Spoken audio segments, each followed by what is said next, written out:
Hello folks, we're going to start to run the crown molding. This is what it looks like, and we're going to set up the blades first. So right now,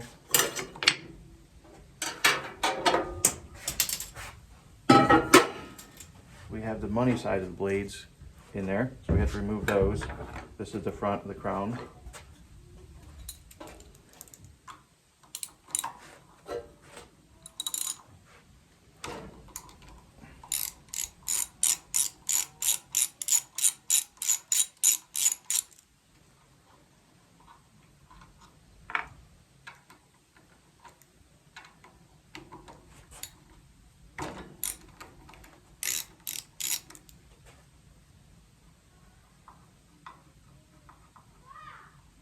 Can you come over here, Adolfo? You don't be shy. If you want to be on YouTube.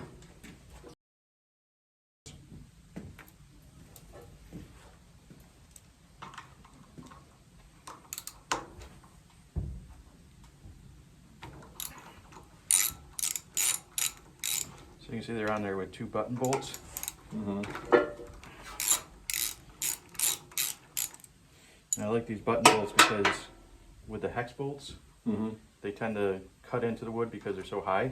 Yeah. So when you run it, the back will have 2 grooves where the hex bolts were. That's why I like running the button bolts for the crown. Alright, so I'm going to put the backs in. Just want to make sure it's nice and clean. And then when you put them in, all the way to the back, and when you put the button bolts in, just to make sure everything's going to line correctly.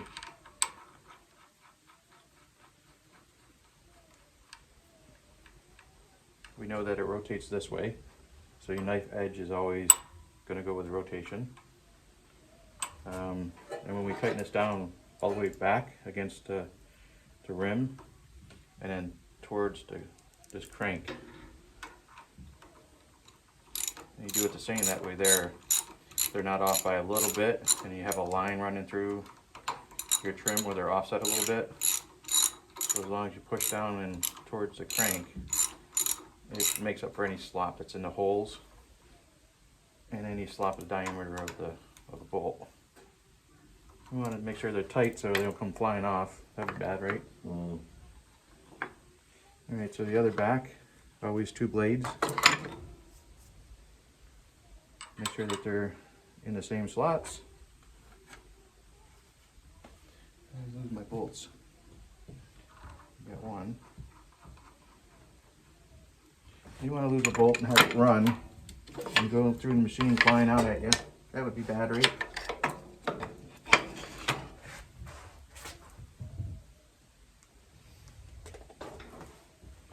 You have it in your pocket, Adolfo? No. No?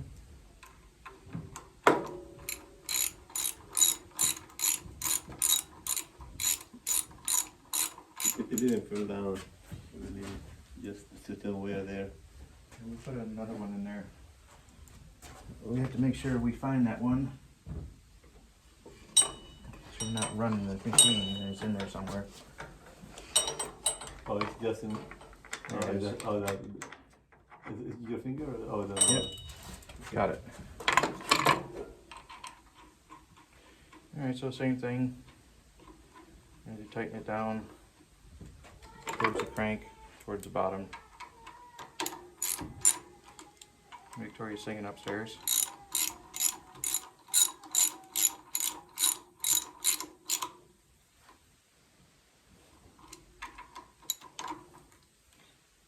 Okay, so the backs are in. And basically what that's going to do, the backs are going to create your piece that goes up against the wall and the cabinet. So in this case, they're 45 degrees. This one's a 52 by 38. So it'll look like that when it's installed. It's got a nice profile. Alright, so now what we want to do is just take out the crown tops, put them to the side, and then we have a center mark there. So what we want to do is make sure we have a center position on our piece of scrap, so we know where that is. And when you line it up, just want to make sure that that center of your blade falls in the center of your piece, which it does, right? So we're all set. That's why we have the pencil mark right there. And basically it's set up to run. This is just a jig that I created to do crown molding. And for the width, I want it to be this wide. So I put a little piece of wood there, which I'll clamp down, because I don't want to make a whole new jig, right? So we just have to make sure that that is there. And for the back, I have a piece of wood that's kind of angled, so we'll put a jig there. And when it runs through, after it's cut, it will line up with that 45-degree angle. So it holds it against this side, and it's not moving like that when it's inside the machine. Just a simple way to do it, because if we just use these guides that come with it, right, the problem is these knives will go past this and go into your table. So you can see from previous runs, it gouged it a little bit. So this jig is sacrificial, right? So don't ruin the top of the machine, and we don't ruin our other guides. So now what we have to do is just get the stock, cut the size. We'll do that, and then go ahead and determine the height with an existing piece of trim. We'll put that in there, show you how to do that, and then we'll run it.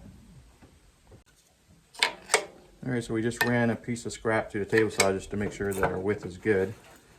And that's exactly where we want it. So we're good.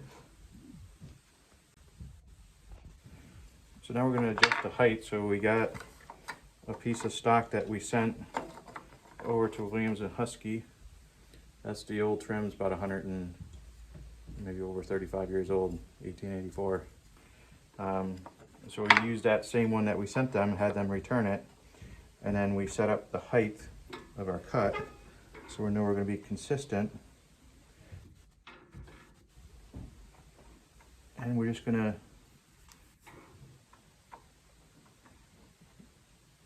put it down so it just touches. And that looks good right there. So then what we do is there is a measurement on the side. So it's 1, 2, 3, 4, 5, 6, 7, 8, 9, 10, 11, 12, 13. 1, 2, 3, 4, 5, 6, 7, 8, 9, 10, 11, 12, 13. So it's 13 notches from 1. That's how we measure it.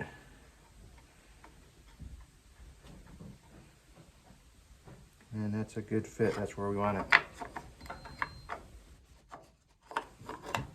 So we got our height locked in. And now we just have to get the clamps to set our jig up properly. So when it runs through, it doesn't move. So we'll go get those. All right, so now we're going to set up the jig. So what I do is I use this piece, this insert, and I put it up against the machine, and I'm just going to clamp it in there.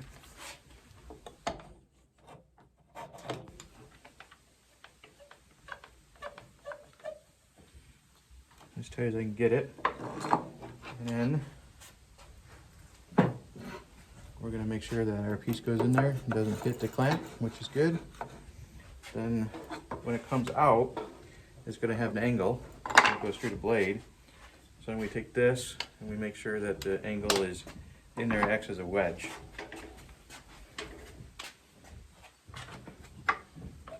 We just clamp that. Actually, I want that against a piece of machine too to give it a little bit of strength. And we're going to check to see how that slides through. It's a little tight, so let's raise it up a little bit. That's kind of like where we want it.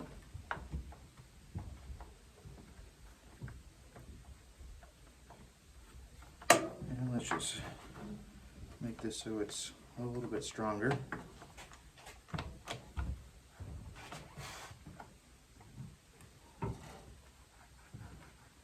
Alright, that's good.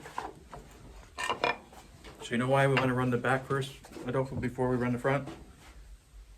So if we run the back first, we have a flat bottom. Right. Okay. So if we run the money side, it's going to be wobbly, plus your dimensions are going to be a little bit thinner. Yeah, I see, yeah. Right? Yeah. As it goes through the machine, it's going to go like this, and when you put it against the wall, it's going to have a bunch of open spaces. I see. So that's why we run the bottom first. Alright, so now we have to make sure we got enough room for everything. All this is tight. We take all of the tools off of here that we don't need. So nothing flies into the machine. We don't want to do that. Make sure it's clear. Clear. And we put our protective housing on, just in case the blade breaks. We don't want to get hit with the blade. Alright, one thing I wanted to do first, I just make sure this rotates freely, it's not hitting the jig. Alright, so everything's locked in place, everything's tight. Alright, so now we're just going to go ahead and cut the stock that we're going to use in table saw. Alright, so we found our elusive piece of scrap. That took us what, Adolfo, 25 minutes? Maybe a half hour time. We're going to run that to make sure that the profile's right.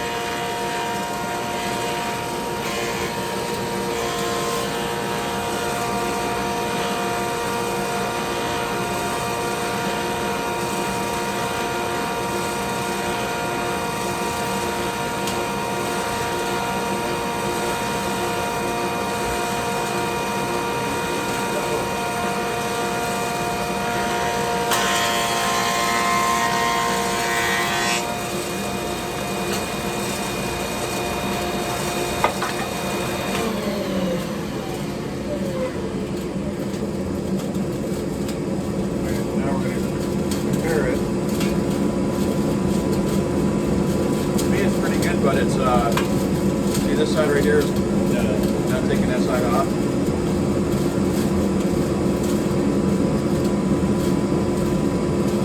It does take it off on the other side.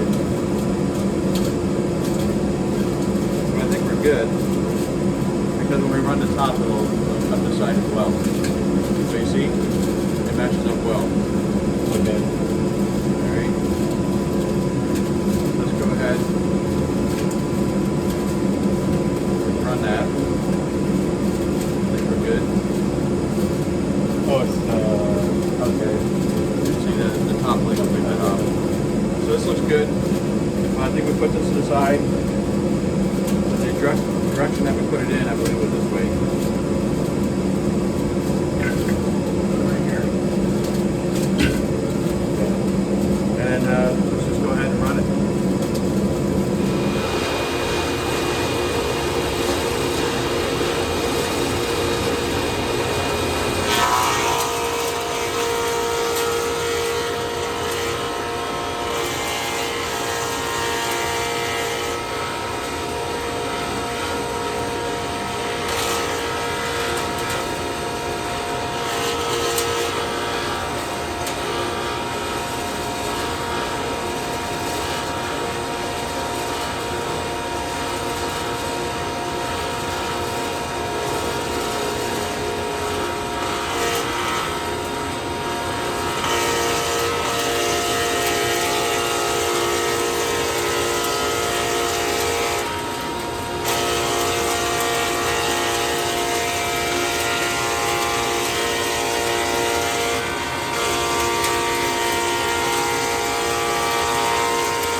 Oh, okay. Ready?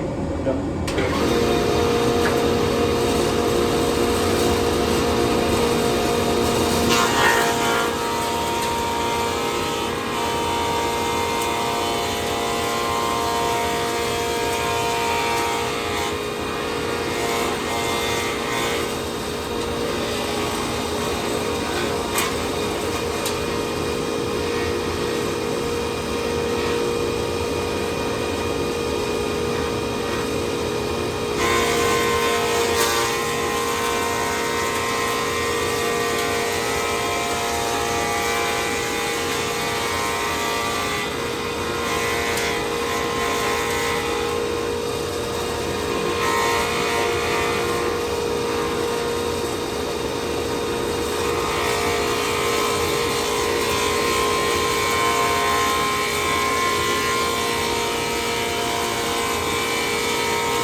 Then you take the molding over here, the red line.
I'm gonna say we'll notch that one under adventure.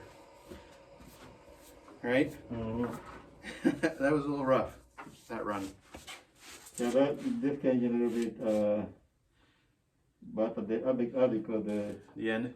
they was bad. I think what the problem was after we cut it, the boards were a little curved. Yeah. So when they go through the guide, Yeah. they hit both walls. So it was a little bit rough to run. Yeah. But you know, I think the backs came out pretty good. I'm okay with it.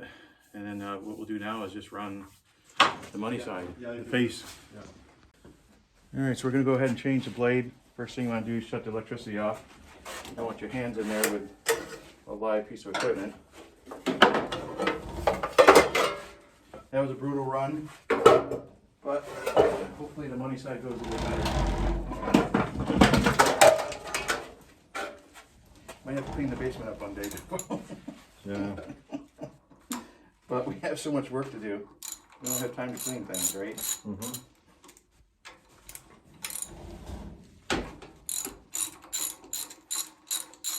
So the crown tops go on the same way as the bottoms. We don't have to change our measurement from right to left. Okay. The only thing we have to change is the height. Okay. And we'll use the same things, guides and stuff. Oh, so you leave this outside? Yep. got sawdust all down my back. Pretty itchy. I mean, Especially the mahogany, right? yeah. It's not the first time. It won't be the last time.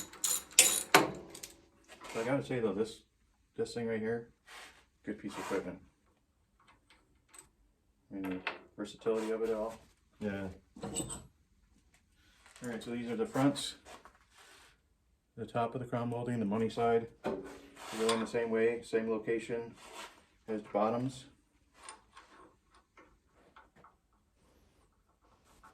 Same thing when you tighten these down. I'm going to go towards the meat of the spindle and then towards the crank.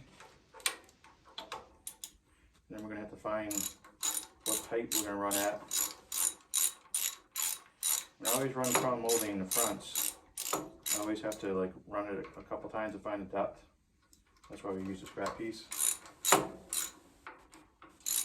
it's kind of hard with all the profiles because sometimes they run flat. If you're too, too shallow or too high off the blade, I should say. And we definitely don't want to go too shallow because that will ruin the profile. Put the second top of the molding knife in.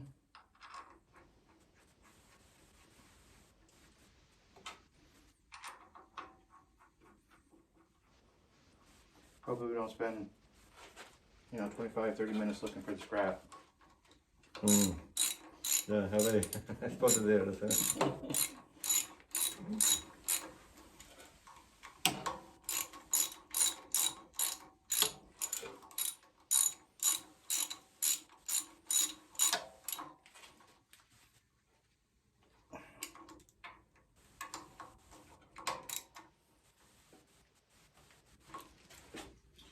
All right. So now you need the tape, right? I do. So hopefully you're right on the game, aren't you? Yeah, I go. So this is our original piece we submitted to Williams and Husky. We're gonna use that to determine the height. So we slide it in there. Sometimes it's the same height as the bottom, which is always nice. This one kind of seems like it is. Might want to raise it up a little bit. Lower it until it just touches. Right there. That's a good sound. Alright, so we'll lock that height in. And sometimes you can record the height if you want, but I find it easier just to put the jig in there. Alright, so our scrap piece. So I think what we're going to do, Adolfo, this little groove right here, it's all on the same side. So we'll go in this way and we'll run it. The guide still works good on this side. But okay, you want to see the how the profile will be at the end, or? No, this little notch profile right here, this little excess, is the same on all of them. Okay. So we're going to run all of them with the excess on this side. Okay. Yeah. Oh, it's okay. Make sense? Yeah. All right. Let's just go ahead and put our. But you want to run it of the flip it, right? Yeah. Yep. You're right. So what we'll do is we'll flip it over like this. Yep. That helps out, right, Adolfo? Yeah. That's why you're here. You get paid the big bucks.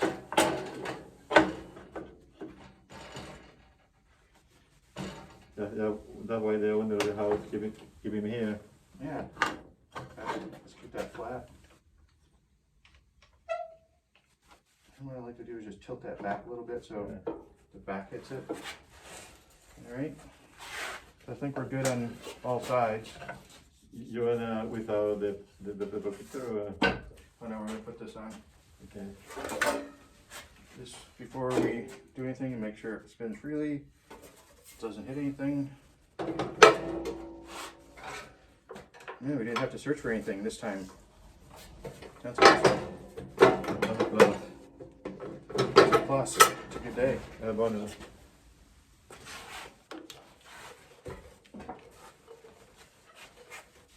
I think on this sheet. Yeah. Let me give you some more slack here. How long have these copper gutters been down here, Adolfo? Well, Maybe 8 years? Can we help you with that? Yeah, because I'm familiar with this part Yeah, here. there's a trick to it.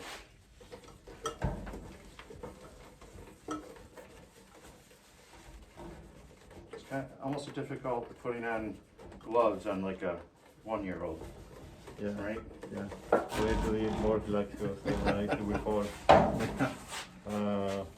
Can you move the remote from the to here?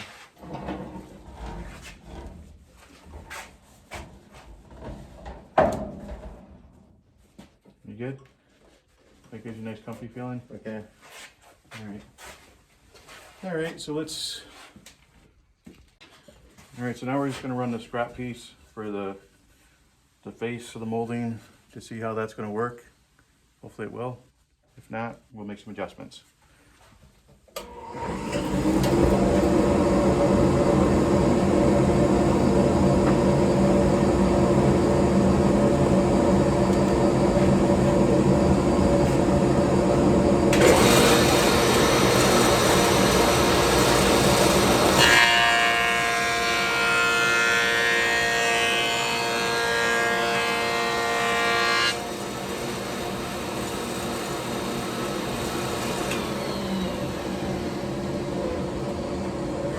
Down a little bit, so the flat spots. Make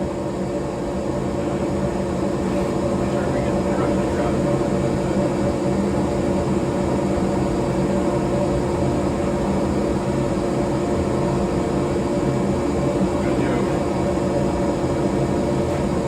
As you can see, it's got some flat spots compared to the original. So we're just going to lower it a little bit. See where we're standing. Go ahead and lower it. Unlock it.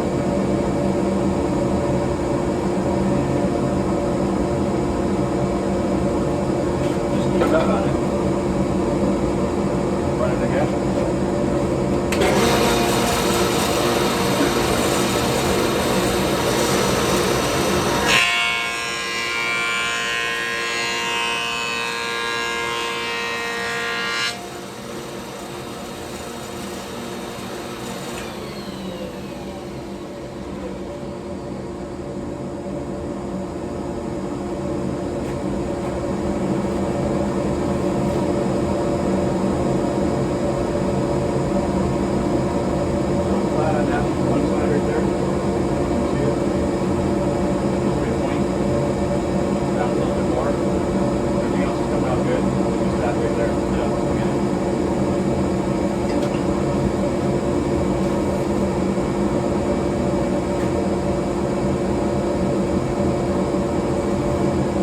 Down about a half a notch.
So that's what got us to where we want to be. That's why you always run scrap, because it does create a little bit of lines and stuff. If you're running all your pieces, you can hardly notice them, but they will. But that looks pretty good. Joe, what do you think? Yeah. I know. Yeah. This is my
came out pretty good. There's a little bit of an edge right here Yeah. that we can sand off. That's beautiful. That came out really good. Can't buy it in the store, right? Alright, we're done. So these are the 5 boards that we ran. So they look pretty good. Always the last 12 inches you can't seem to use because when it comes out, it gives a little bit of a curve. But other than that, I mean, it looks pretty good. Nice profile. I like it. Looks sort of like this when we put it up against the wall. It's got a really nice profile. We got African mahogany. We got 1, 2, 3, 4, 5 boards. 4 at 10 feet. One looks like it may be a little under 7 feet. Hopefully that's enough. If it's not, then back to the lumber yard, but we'll eventually get it done.